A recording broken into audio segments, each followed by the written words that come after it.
জন্তুটা মুহূর্তের মধ্যে একেবারে আমার মাথার উপর এসে পড়ল। তারপর যে কি হলো তা আমার ভালো করে মনে নেই, খালি একটু একটু মনে পড়ে একটা অসম্ভব বিটকেল গন্ধের সঙ্গে ঝড়ের মতো ডানা ঝাপটানো আর জন্তুটার ভয়ানক কটকটা আওয়াজ।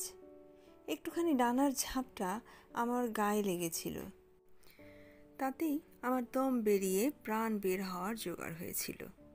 অন্য সকলের অবস্থাও সেই রকমই অথবা তার চাইতেও খারাপ। যখন আমার হুঁশ হলো তখন দেখি সকলেরই গা বেয়ে রক্ত পড়ছে। ছক্কর সিংয়ের একটা চোখ ফুলে প্রায় বন্ধ হবার জোগাড় হয়েছে। লক্কর সিংয়ের বাঁ হাতটা এমন মচকে গিয়েছে যে সে যন্ত্রণায় আর্তনাদ করছে। আমারও সমস্ত বুকে পিঠে বেদনা ধরে গিয়েছে। কেবল চন্দ্রখাই এক হাতে রুমাল দিয়ে কপালের আর ঘাড়ের ঘাম মুছছে, এক মুঠো বিস্কুট নিয়ে খুব মন দিয়ে খাচ্ছে। আমরা তখনই আর বেশি আলোচনা না করে জিনিসপত্র গুটিয়ে বন্ধাকুশ পাহাড়ের দিকে চলে আসলাম। প্রফেসর হুঁশিয়ারের ডায়েরি এখানেই শেষ হয়, কিন্তু আরও খবর জানবার জন্য তাকে আমরা চিঠি লিখেছিলাম। তার উত্তরে তিনি তার ভাগ্নেকে পাঠিয়ে দিয়ে লিখলেন, এর কাছেই সব খবর পাবে। চন্দ্রখাইয়ের সঙ্গে আমাদের যে কথাবার্তা হয় তা খুব সংক্ষেপে তুলে ধরলাম।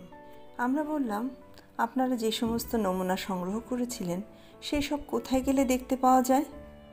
চন্দ্র, সেসব হারিয়ে গেছে। আমরা বললাম, বলেন কি, হারিয়ে গেল? এমন সব জিনিস হারিয়ে ফেললেন? চন্দ্র, হ্যাঁ, প্রাণটুকু যে হারায়নি তাই যথেষ্ট। সে দেশের ঝড় তো আর আপনারা দেখেননি। তার একটা ঝাপটায় আমাদের যন্ত্রপাতি, বড় বড় তাঁবু আর নমুনার বাক্স সব কাগজের মতো হুশ করে উড়িয়ে নিয়ে গেছে। আমাদেরকেই তো 5-7 বার উড়িয়ে নিয়েছিল। একবার তো ভাবলাম মরেই গেছি। কুকুরটাকে যে কোথায় উড়িয়ে নিল সে তো আর খুঁজেই পেলাম না। সে যা বিপদ! কাটা কম্পাস, প্ল্যান ম্যাপ, খাতা পত্র কিছুই আর বাকি রাখেনি। কি করে যে ফিরলাম তা শুনলে আপনার ওই চুল দাড়ি সব সজারুর কাঁটার মতো খাড়া হয়ে উঠবে। আধপেটা খেয়ে, কোনো দিন না খেয়ে আন্দাজে পথ চলে 2 সপ্তাহের রাস্তা পার হতে আমাদের পুরো 3 মাস লেগেছিল। আমরা বললাম, তাহলে আপনাদের প্রমাণ যা কিছু ছিল সব নষ্ট হয়েছে? চন্দ্র, এই তো আমি রয়েছি, মামা রয়েছেন, আবার কি প্রমাণ চাই?